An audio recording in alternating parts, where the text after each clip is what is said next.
Shalom teman-teman, selamat hari Minggu. Abang percaya, damai sejahtera Yesus Kristus menyertai kita semua. Terpujilah Tuhan, kita dapat bertemu kembali untuk memuji Tuhan dan mendengarkan firman-Nya. Lagu-lagu yang akan kita nyanyikan yaitu Kidung Muda-Mudi 34 dan Kidung Muda-Mudi 97. Bacaan Alkitab kita hari ini terambil dari Kisah Para Rasul pasal 28 ayat 17 sampai 29. Silakan ditandai ya. Inilah hari yang telah Tuhan jadikan. Mari kita bersorak dan bersukacita di dalamnya. Bernyanyilah biduan muda-mudi. Bernyanyilah biduan muda, penciptamu, hendaklah kamu puji. Bernyanyilah,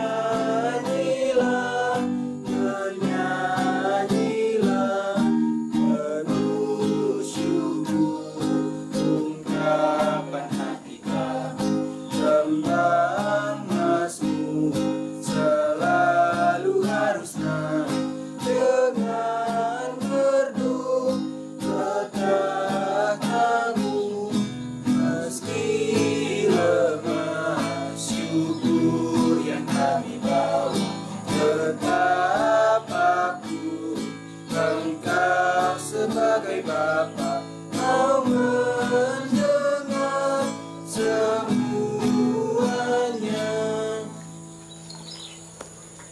Teman-teman, mari kita bersatu di dalam doa. Kembali lagi kami mengucap syukur ya Tuhan atas berkat dan cinta kasih-Mu kepada kami hingga saat ini. Kami percaya Kristuslah jaminan kami, sehingga kami dapat beribadah melalui media internet ini. Kami bersyukur karena kami dapat memuji dan memuliakan nama-Mu dan mendengarkan kebenaran firman-Mu yang selalu segar setiap kami mendengar dan menerimanya. Kami serahkan ibadah ini ke dalam tangan-Mu dari awal, pertengahan, hingga akhirnya. Ya Roh Kudus, bimbing hati kami agar kami mau mengenal Tuhan kami lebih utuh lagi. Di dalam nama Tuhan Yesus kami telah berdoa dan mengucap syukur. Amin. Teman-teman, kita akan menerima firman Tuhan. Mari kita buka bacaan kita pada hari ini dari Kisah Para Rasul pasal 28 ayatnya yang ke-17 sampai 29. Lembaga Alkitab Indonesia memberikan judul Pembicaraan dengan orang Yahudi di Roma. 3 hari kemudian, Paulus memanggil orang-orang terkemuka bangsa Yahudi, dan setelah mereka berkumpul, Paulus berkata, "Saudara-saudara, meskipun aku tidak berbuat kesalahan terhadap bangsa kita atau terhadap adat istiadat nenek moyang kita, namun aku ditangkap di Yerusalem dan diserahkan kepada orang-orang Roma. Setelah aku diperiksa, mereka bermaksud melepaskan aku karena tidak terdapat suatu kesalahan pun padaku yang setimpal dengan hukuman mati. Akan tetapi, orang-orang Yahudi menentangnya, dan karena itu terpaksalah aku naik banding kepada Kaisar, tetapi bukan dengan maksud untuk mengadukan bangsaku. Itulah sebabnya aku meminta supaya aku melihat kamu dan berbicara dengan kamu, sebab justru karena pengharapan Israel lah aku diikat dengan belenggu ini." Akan tetapi mereka berkata kepadanya, "Kami tidak menerima surat-surat dari Yudea tentang engkau, dan juga tidak seorang pun dari saudara-saudara kita datang memberitakan apa-apa yang jahat mengenai engkau. Tetapi kami ingin mendengar dari engkau bagaimana pikiranmu, sebab tentang Mahzab ini kami tahu bahwa di mana-mana pun ia mendapat perlawanan." Lalu mereka menentukan suatu hari untuk Paulus. Pada hari yang ditentukan itu, datanglah mereka dalam jumlah besar ke dalam tumpangannya. Ia menerangkan dan memberi kesaksian kepada mereka tentang kerajaan Allah, dan berdasarkan hukum Musa dan kitab para nabi, ia berusaha meyakinkan mereka tentang Yesus. Hal itu berlangsung dari pagi sampai sore. Ada yang dapat diyakinkan oleh perkataannya, ada yang tetap tidak percaya. Maka bubarlah pertemuan itu dengan tidak ada kesesuaian di antara mereka. Tetapi Paulus masih mengatakan perkataan yang satu ini, "Tepatlah firman yang disampaikan Roh Kudus kepada nenek moyang kita dengan perantaraan Nabi Yesaya. Pergilah kepada bangsa ini dan katakanlah, kamu akan mendengar dan mendengar, namun tidak mengerti. kamu akan melihat dan melihat, namun tidak menanggap. Sebab hati bangsa ini telah menebal, dan telinganya telah berat mendengar, dan matanya melekat tertutup, supaya jangan mereka melihat dengan matanya, dan mendengar dengan telinganya, dan mengerti dengan hatinya, lalu berbalik sehingga aku menyembuhkan mereka. Sebab itu, kamu harus tahu bahwa keselamatan yang daripada Allah ini disampaikan kepada bangsa-bangsa lain, dan mereka akan mendengarnya. Dan setelah Paulus berkata demikian, pergilah orang-orang Yahudi itu dengan banyak perbedaan paham antara mereka. Demikian pembacaan firman Tuhan. Terpujilah Kristus. Haleluya. Haleluya, haleluya, haleluya.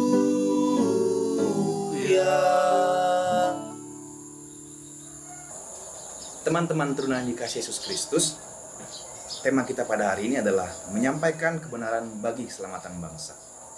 Tapi sebelum masuk pada perikop kita kali ini, apakah teman-teman pernah mendengar atau membaca berita yang mungkin sekilas terlintas di pikiran kita, berita itu benar, tapi sebenarnya berita itu adalah bohong? Banyak sekali contoh-contoh di kehidupan sehari-hari kita ya. Misalnya juga di kehidupan sekolah teman-teman teruna. Sesama teman kita saling menjelekkan, yang kita katakan itu sebenarnya tidak benar, yang akibatnya memicu pertikaian, hubungan pertemanan kita putus, atau juga akibat-akibat lainnya dari fitnah atau hoax-hoax tadi yang kita sampaikan tadi. Kaitannya pada perikop kita pada hari ini, Alkitab ingin menceritakan bahwa Paulus datang ke Roma memiliki tujuan utama, yaitu menyampaikan kebenaran tentang kerajaan Allah. Tetapi karena Paulus itu sendiri ingin memberitakan Injil, Paulus mendapat banyak sekali kesulitan dalam proses dia menyampaikan kebenaran tentang Allah tersebut.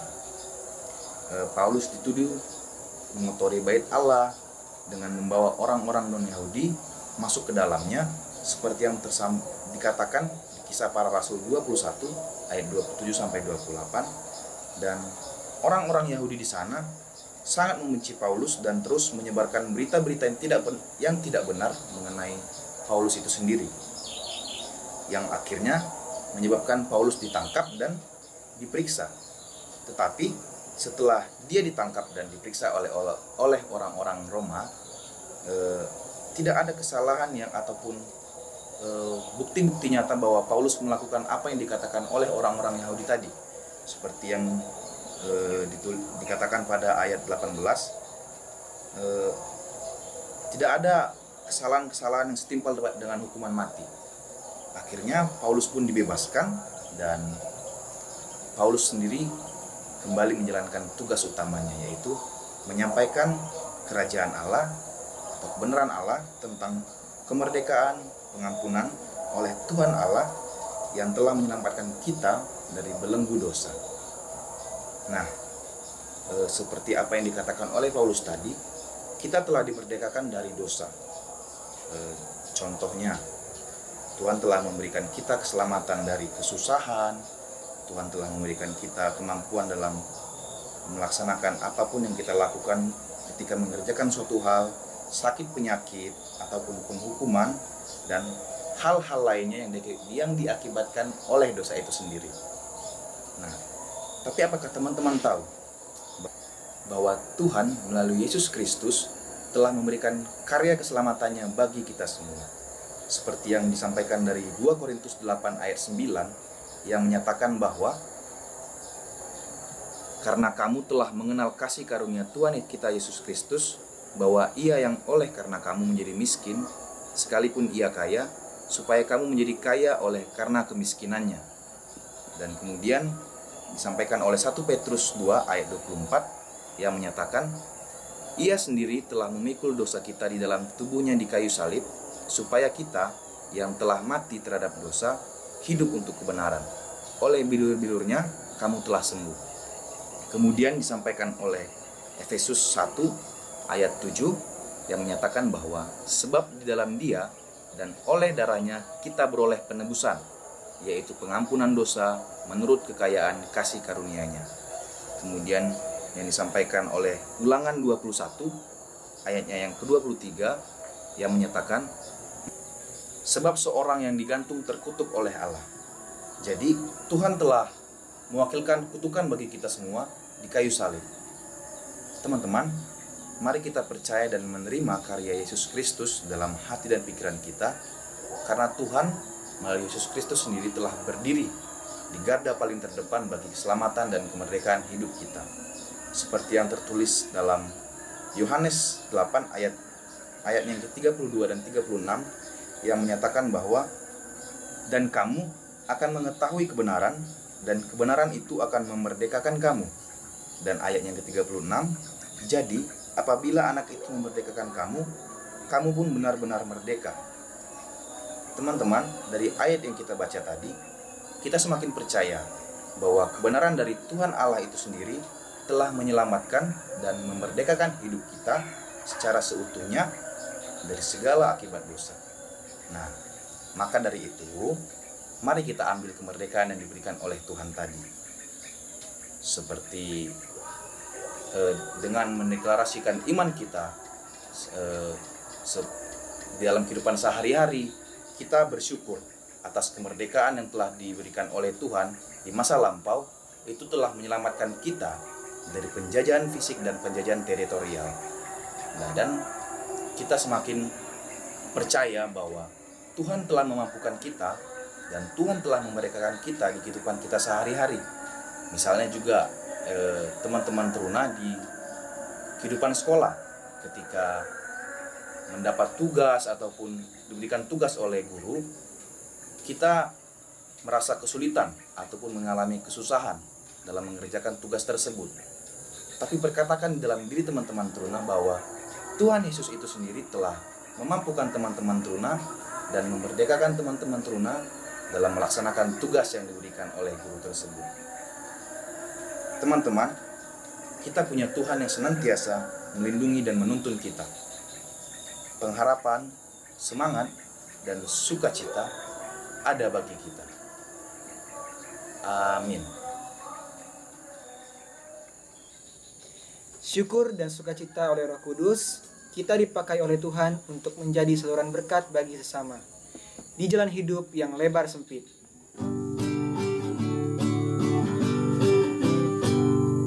Di jalan hidup yang lebar sempit, orang sedih mengerang.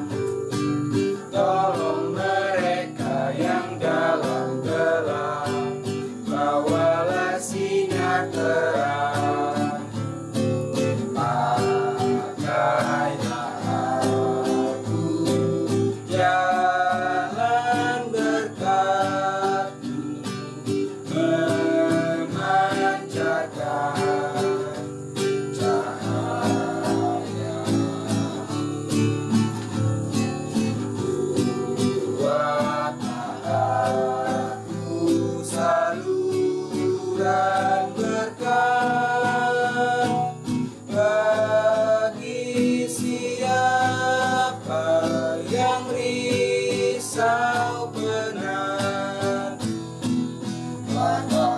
Kristus dengan kasih-Nya, pengampunannya penuh. Orang kan datang apabila engkau menjadi saksi teguh. Pakailah aku jalan berkat-Mu, memancarkan cahaya-Mu.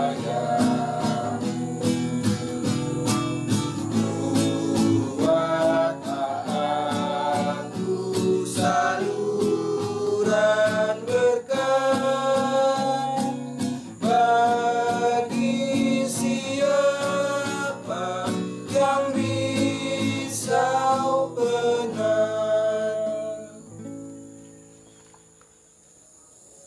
Teman-teman, mari kita bersatu dalam doa. Tuhan dan Juru Selamat kami yang baik, kami mengucap syukur Tuhan atas segala berkat-Mu. Tuhan masih memberikan kami kesempatan pada saat ini Tuhan, untuk kami mendengarkan firman pada saat ini. dan kami telah mendengarkan firman-Mu Tuhan.